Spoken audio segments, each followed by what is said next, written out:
लीलामय विग्रहाय हेमाभदिव्य छविसुन्दराय तस्मै महाप्रेमरसोऽवतार चैतन्यचन्द्राय नमो नमस्ते।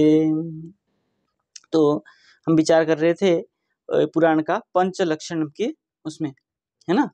पंचलक्षण में हमारा सर्ग, प्रतिसर्ग और क्या है, वृत्ति और मनवंतर, है ना। और उसमें वो भी हो गया था, ये जो क्या है अवतार जो है 6 प्रकार है, वो भी बात चला था। आगे कह रहे हैं नैमित्तिक प्राकृतिको नित्य आत्यंतिको लयः संस्थेति कवि भी प्रोक्त चतुर्धास्य स्वभावतः।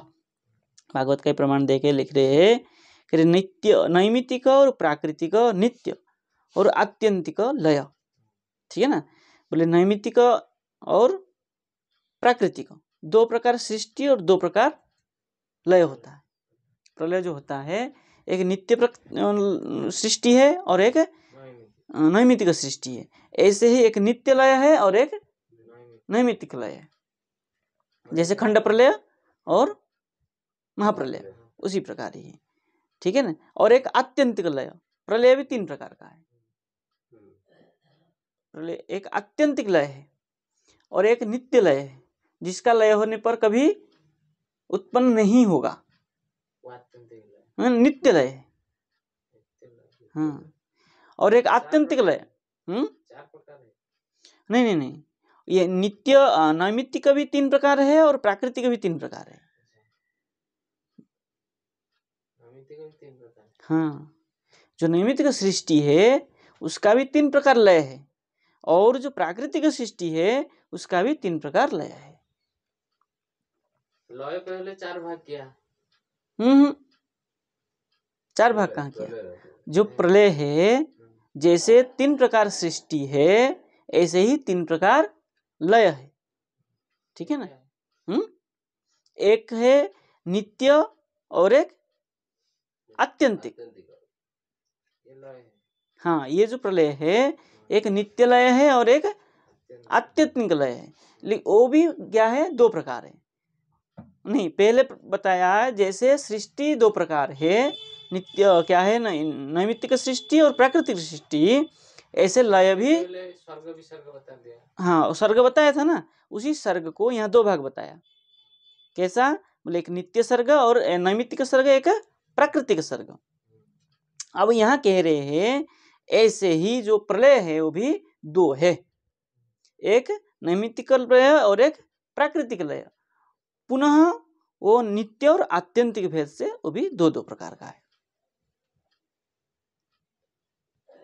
ठीक है।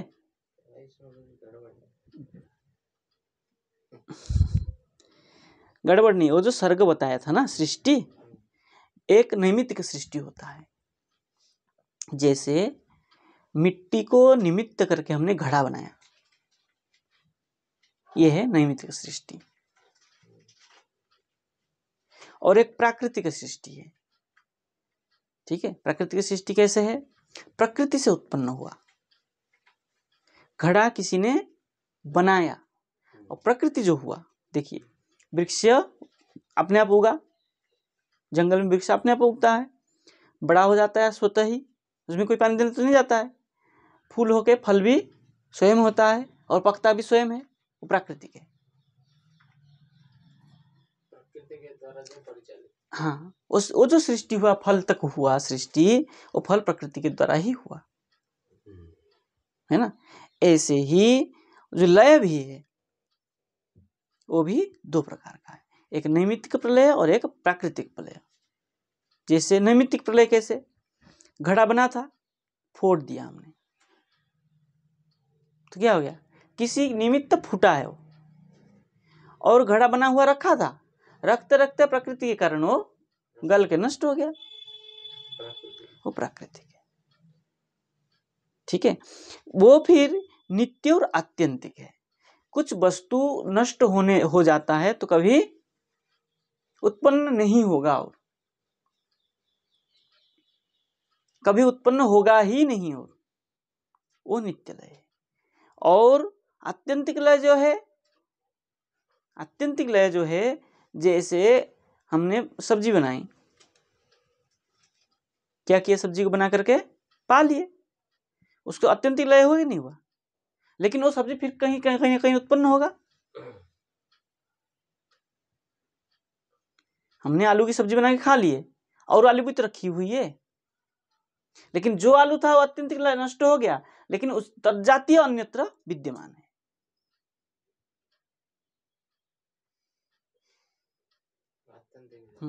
कहेंगे यहाँ पे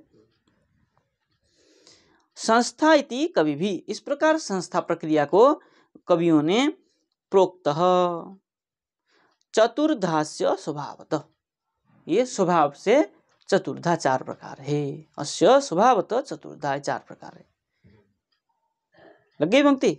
चलिए अब कह रहे अस्य परमेश्वरस्य स्वभावतः शक्ति, ये जो परमेश्वर है इनका स्वभाव से ही शक्ति है। स्वभावतः मतलब शक्ति, परमेश्वर के जो शक्ति है इस प्रकार 4 प्रकार है, ऐसा कवियों ने कहा है। बोले आत्यंतिक इत्यनेन मुक्तिरपि अत्र प्रवेशिता, ये आत्यंतिक जो प्रलय है, मुक्ति जब हो गया, जो जीव मुक्त हुआ, मुक्त होकर कहाँ गया? भगवान तान चला गया। लेकिन यहाँ तो उसका लय हो गया ना, यहाँ तो कभी नहीं आएगा ना, और संसार में तो कभी नहीं आएगा ना भगवत धाम चला जाने के बाद। यह आत्यंतिक लय हो गया। और नित्य लय जो कि भगवान के अंदर प्रविष्ट हो गया, जो भगवान के उसमें चला गया वो नित्य लय, वो कभी दिखेगा ही नहीं कहीं। एक नित्य लय का आत्यंतिक लय हुआ ना, ये 2 ही बात बताया, ठीक है ना। हाँ, हर भी लोप हो जाता है, महाहर भी लोप हो जाता है, लेकिन हर होने पर उसकी सत्ता रह जाती है और महाहर होने पर सत्ता भी नष्ट हो जाता है। वही उसी टाइप के मुक्तिरप्यत्र प्रवेशिता। बोले हेतुर्जीवोस्य सर्गादे रविद्या कर्म कारकः यंचानुसायिनं प्राहु रव्याकृतमुता परे। कह रहे हेतु जो कारण है, हेतु मतलब जो कारण है, अस्य जीव, इसका कारण क्या है? जीव है। अस्य जगत, अस्य मतलब जगतः, इस जगत का जो कारण है कौन है? जीव है। कैसे? बोले स्वर्गादे अविद्या कर्म कारक, स्वर्गादे जो है सृष्टि में कौन है? जैसे सृष्टि के प्रति कारण जीव है, ऐसे ही क्या है? अविद्या के प्रति जो सृष्टि है कारण है कौन है? सर्गादि। सर्गादि सृष्टि है उसमें कारण कौन है? अविद्या कर्म। अविद्या मतलब माया, माया ही कारण है जगत की सृष्टि के प्रति, जगत की सृष्टि के प्रति माया कारण है। कह रहे यह यम च अनुसायनम, जो इसको क्या करता है? अनुसायनम, इसमें जो क्या शयन करता है, मतलब जो विद्यमान रहता है। बोले पाहु अव्याकृतम उत अपरे, इसको और जो लोग हैं उसको अव्याकृत कहते हैं। सांख्य आदि में इसको अव्याकृत कहा है। अव्याकृत मतलब प्रधान, मूल प्रकृति प्रधान करके वहां जो कहा है वो अव्याकृत है, जो सृष्टि के प्रति कारण है। हमारे यहाँ हम अविद्या माया करके मानते हैं, वहां तो सांख्य आदि में अविद्या माया का कोई है ही नहीं, वहां अविद्या माया करके कोई वस्तु ही नहीं है, वहां तो प्रकृति सब है। तो वही है। देखिए कह रहे हेतु निमित्तम अस्य विश्वस्य यतः अयम अविद्या कर्म कारक, ठीक है ना, ये अविद्या ही इसके प्रति कारक है। यमेव हेतुम केचित चैतन्य प्रधान्येन अनुसायनम प्राहु, चैतन्य प्रधान, जो चैतन्य मतलब जीव, जीव प्रधान है, इसी के प्रति ही क्या है? अनुसायन, इसी में रहता है वो जीव। अपरे उपाधि, जो अन्य है इसको क्या कहते हैं? उपाधि प्राधान्येन, अद्वैत मत आदि में उपाधि कह देते हैं इसको। और इसी को सांख्य में मूल प्रकृति अव्यक्त करके कहते हैं। ठीक है ना। उपाधि प्राधान्येन अव्याकृतम, प्राधान्य उपाधि प्राधान्य होने से इसको अव्याकृत भी कह देते हैं। चलिए, कह रहे व्यतिरेकान्मयो यस्य जाग्रत स्वप्न सुषुप्तिषु मायामयेषु तद्ब्रह्म जीववृत्ति स्वपाश्रयः। यहाँ वहाँ आश्रय कहा था, क्या है, ईश्वर को आश्रय बताया था पहले। वो भागवत में 10वें स्कंद है, 10वें स्कंद में आश्रय तत्व ईश्वर है, श्री कृष्ण है, ऐसा करके बताया था। यहाँ दूसरा कह रहे क्या है, व्यतिरेक अन्वय। ठीक है ना। जो अन्वय दो प्रकार है, क्या है, केवलान्वयी, केवल व्यतिरेकी, अन्वय व्यतिरेकी। ठीक है ना। ये केवल व्यतिरेक की बात कह रहे, व्यतिरेक और अन्वय। ठीक है ना। जो यद सत्य तत्सत्वम और यदाभाव तदभाव, ये जो व्यतिरेक अन्वय है, या तो अन्वय व्यतिरेक अन्वय यस्य, व्यतिरेक अन्वय से जिसका जागृत स्वप्न सुषुप्ति। ठीक है ना। व्यतिरेक अन्वय से जागृत सुषुप्ति, स्वप्न सुषुप्ति अवस्था जो है, बोले मायामयसु, ये सब क्या है, मायामय है। मायामय में वो जो ब्रह्म है, अद्वैत के सिद्धांत को ले रहे हैं यहाँ, तद ब्रह्म जीववृत्तिषु, वो ब्रह्म क्या कर लेता है, बोले जीववृत्ति हो जाता है। बोले वही जीववृत्ति जो है वो आश्रय है। कह रहे हैं, बोले जो मायामयसु तद ब्रह्म, वो जो ब्रह्म है मायामय ब्रह्म, जिस ब्रह्म ने माया, जिस ब्रह्म को माया ने जकड़ लिया है, ये मायावादी का। ठीक है ना। जकड़ लिया है, भागवत का श्लोक दे रहे प्रमाण भाई। बोले जीववृत्ति सु अपाश्रय, वो क्या हो जाता है, जीववृत्ति आश्रय कर लेता है। हाँ ब्रह्म, हाँ ब्रह्म को जब माया ढक देता तभी तो जीव बनता है वो। ये भागवत में भी यही कह रहा है। देखिए तो सिद्धांत उल्टा हो गया, उसको स्पष्ट कर रहे हैं। ये हमने मायावादी के अनुसार अर्थ लगा दिए। ठीक है। अब देखिए क्या कह रहे हैं जीव गोस्वामी पाद इसी के, कह रहे बादरा श्री बादरायण समाधि लब्धार्थ विरोधात, समाधि लब्ध जो प्राप्त था उससे विरोधात, अत्र च जीव शुद्ध स्वरूपम एव, जीव जो है शुद्ध स्वरूप है, आश्रयत्वेन न व्याख्यायते, जीव कभी आश्रय नहीं हो सकता है जगत का। ये क्या है, सिद्धांत है। नहीं सबका, हम भी मानते हैं, जीव कभी भी जगत का आश्रय नहीं हो सकता है, ईश्वर है जगत का आश्रय। इसलिए न व्याख्यायते, ऐसा नहीं कह, व्याख्या नहीं कर सकते हैं। किंतु अयमेव अर्थ, तो अर्थ क्या होगा, तो कह रहे जागृदादि अवस्थासु, जागृत स्वप्न सुषुप्ति जो अवस्था है, उस अवस्था में मायामयेषु, माया शक्ति कल्पितेषु, माया शक्ति की कल्पना में, बोले महदादि द्रव्येषु च, और ये महत अहंकार, ये जो है मन बुद्धि चित्त अहंकार आदि जो द्रव्य है उसमें भी, बोले केवल स्वरूपेण व्यतिरेक, केवल स्वरूप में ही उसका व्यतिरेक हो सकता है। परम साक्षीतया अन्वयश्च, और परम साक्षी भाव से वो अन्वय है। जो आप कह रहे हैं यद सत्य तत्सत्यम यदभाव तद्भाव, तो क्या जीव नहीं रहने से जगत नहीं रहेगा? जीव मोक्ष होने, जीव की मोक्ष हो जाएगा तो जगत का भी मोक्ष हो जाएगा? ये तो नहीं बनेगा ना। यदि आप जीव को आश्रय मानेंगे जगत का, तो जीव जब तक है तब तक जगत रहेगा, जीव नहीं है तो जगत खत्म हो जाएगा।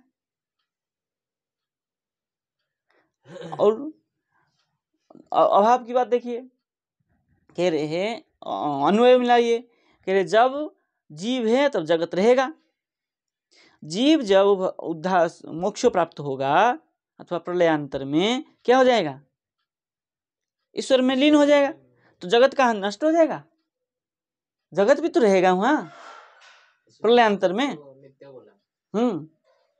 बनलीन विहंग बताओ तो जगत नित्य है, तो वो भी तो गीता में बोला दुखलम अशाश्वतम, इसलिए क्यों कहा है वो, वहां भी कह दिया, क्या कहा है, वैराग्यार्थम असद्वचः, वो भी वैराग्य के लिए वो सब बताया है। दुखालय अशाश्वतम क्यों लगाया गीता में? किसको कहा है ये भी तो देखिए, दुखालय कहाँ है, संसार कौन से संसार में, दृश्यमान संसार है। जो दृश्यमान संसार जो हम देख रहे हैं नाशवान है, घटपट आदि सब नष्ट होता है। क्या घट नष्ट होने से मृत्तिका भी नष्ट हो गई? ये तो नित्य है मृत्तिका। यदि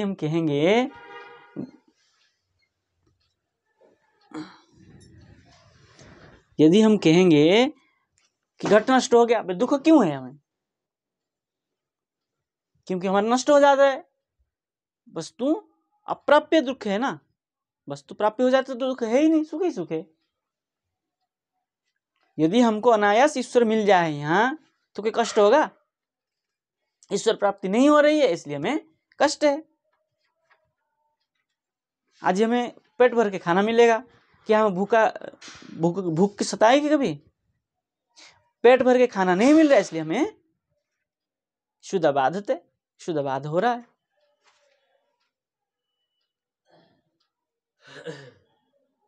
तो अनित्य कैसे हुआ? बोले दुखालय संसार जो है ये अशाश्वत है, शाश्वत नहीं है। इसलिए ये जो व्यवहारिक जगत है, ये हमारे जो दुख में जो उत्पन्न हो रहा है, ये भले शाश्वत नहीं है, लेकिन जगत तो नित्य है। कैसे आप अनित्य कहेंगे? कब अनित्य है जगत बताइए? प्रलयांतर में, महाप्रलयांतर में जगत कहाँ जाता है? भगवान क्या उसके विद्यमान तो है ना। जब वहां विद्यमान है तो कैसे कहेंगे आप अनित्य है? संपूर्ण नष्ट होता, पुनः उत्पन्न होता, तब आप कहते अनित्य है। ब्रह्मा जो सृष्टि करते हैं, ब्रह्मा किसको सृष्टि करते हैं? जगत बोलते हैं। जगत कहाँ सृष्टि कर? जगत में तो अवतीर्ण हुए हो। उसके बाद क्या सृष्टि करते हैं? जीव सृष्टि कर रहे हैं। वो तो इसे घटपट सृष्टि कर रहे हैं, सृष्टि को ये कर रहे हैं, आगे बढ़ा रहे हैं। मूल चीज तो भगवान से लाए हैं। हाँ, सब कुछ वहाँ पंचतत्व तो था ही, जल में तो उत्पन्न हुए हो। पंचतत्व तो था। हाँ, जल में तो स्वयं उत्पन्न हुए हो। तो ये ब्रह्मा जी ने क्या सृष्टि कर रहे हैं? भैया जो मनुष्य सृष्टि जो प्रक्रिया है, मनुष्य जो है, हाँ जो प्रक्रिया है, मनुष्य कहाँ थे? जीव भले ही था, उसको शरीर देकर ब्रह्मा जी भेजते हैं। ये जो भगवान से आते हैं, क्या सब एक सूक्ष्म आत्मा के रूप में? जीव आते हैं वहां से, लेकिन शरीर में तो वो देना पड़ता है ना, ढांचा तो देना पड़ेगा। ब्रह्मा जी आपको मैं 100 रुपया दूं तो 100 रुपया लेके तो रखेंगे आप। तो मनी बक्स से, जो मनी पर्स है, वो पर्स तो आपको बनाना पड़ेगा ना। ब्रह्मा जी ने जीव दे दिया, वो ईश्वर ने, तो ब्रह्मा जी ने क्या किया? उसको शरीर बनाए के सृष्टि कर दिए, मनुष्य रूपा बनाए। बोले तुम अब संगम करते रहो, तुम्हारा सृष्टि बढ़ता जाएगा। ऐसे बढ़ता गया, 2 से 4, 4 से 6, 8 से 10, 10 से 12, 15 से 15, 20 ऐसे बढ़ते गए। ब्रह्मा जी का वो कार्य रहा। होने के बाद फिर जहां से आए सब वहीं चले जाएंगे।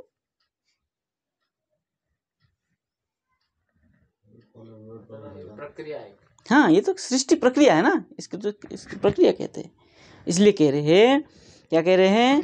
बोले जो अन्य व्यतिरेक है, केवल स्वरूपेण व्यतिरेक, केवल स्वरूप का ही व्यतिरेक है। यद अभाव है तद अभाव, और परम साक्षितया अन्वय, बोले साक्षी रूप में अन्वय है, वास्तव में अन्वय नहीं है। इसलिए कह रहे हैं यस्य तद ब्रह्म च जीवानाम वृत्तिषु, जीव का जो वृत्ति है वो कैसा है? बोले शुद्ध स्वरूपतया, जीव का जो वृत्ति है, ज्ञान है, वो शुद्ध स्वरूप ज्ञान है होने से, बोले सो उपाधितया च वर्तनेषु स्थितिषु अपाश्रय, जो वृत्ति वर्तन है उसका जो सत्ता है वही अपाश्रय है। न तो जीव अपाश्रय है, जीव ब्रह्म अपाश्रय नहीं है। इसलिए कह रहे हैं सर्वम आत्यंतिक क्रम्याश्रय इत्यर्थ। ये सब जो लय है कैसा है, आत्यंतिक है। अपे क्या है, अपेत्यतत् खलु वर्जने, बोले अप इति एतत्, ये जो क्या कह रहे हैं, अपाश्रय कह रहे हैं ना, हाँ अपाश्रय जो कह रहे हैं ना, अप इति एतत् खलु वर्जने, ये जो अपाश्रय से आपको त्याग करना चाहिए। बोले वर्जनंच अतिक्रमे परिवसति, वर्जन मतलब अतिक्रम, उसको पार करके जो आश्रय है वो ईश्वर है, जीव नहीं है। तो यहाँ कहना क्या, जीव वृत्तिषु अपि क्या अप आश्रय, जीव वृत्ति को छोड़ करके आश्रय कौन है, ईश्वर है। ठीक है, अप मतलब यहाँ वर्जन अर्थ में कर देंगे तो लग गया पंक्ति। तो ब्रह्म और जीव नहीं बनेगा ना यहाँ पर, फिर अप का अगर वर्जन अर्थ कर देंगे तो जीव ब्रह्म और नहीं बन पाएगा, अलग अर्थ हो जाएगा, भिन्न अर्थ हो जाएगा। अप मतलब वर्जन अर्थ में, हाँ जीव वृत्ति को छोड़ करके आश्रय तत्व कौन है, तद ब्रह्म, मायामयेषु, मायामय जो संसार के लिए वो ब्रह्म ही आश्रय है, तद ब्रह्म आश्रय, ऐसा अर्थ लगेगा। मायामयेषु, मायामयेषु जगते, जगतेषु, हाँ जगतसु, मायामय जगत, जगत में, अर्थ घुमाया, अर्थ घुमाया, बोले जीव वृत्तिषु अपि, जीव वृत्ति को छोड़ करके आश्रय है, किसका आश्रय है, बोले मायामयेषु जगतसु, मायामय जगत में, जगत के लिए आश्रय कौन है, बोले तद ब्रह्म, वो ईश्वर है, घुमाया। ठीक है, अगर ऐसे अर्थ लगा देंगे तो मायावाद प्रतिपादन हो जाएगा। ठीक है, इसलिए कह रहे हैं तदेवं अपाश्रय अभिव्यक्ति द्वारभूतम हेतु शब्द व्यपदिष्टस्य जीवस्य शुद्ध स्वरूप ज्ञानम आह, शुद्ध स्वरूप ज्ञान को कहा है। बोले तदे अपाश्रय जो है, अपाश्रय को अभिव्यक्ति द्वारभूत, अभिव्यक्ति मतलब स्पष्ट करने के लिए द्वारभूत होकर के हेतु शब्द, वो जो पूर्व सूत्र में हेतु जीवस्य करके कहा ना, उस हेतु जीवस्य करके कह रहा है, हेतु हेतु करके जो हेतु शब्द व्यपदिष्ट कारण शब्द का प्रयोग किया गया है। क्यों, जीवस्य शुद्ध स्वरूप ज्ञानम आह, जीव की शुद्ध स्वरूप ज्ञान को बताने के लिए, उसी को आगे तो अभ्याम 2 श्लोक से और बता रहे हैं। आज इतना रहने देते हैं, कल ये 2 श्लोक को विचार करके टीका विचार करेंगे। ठीक है, जय जय श्री राधे।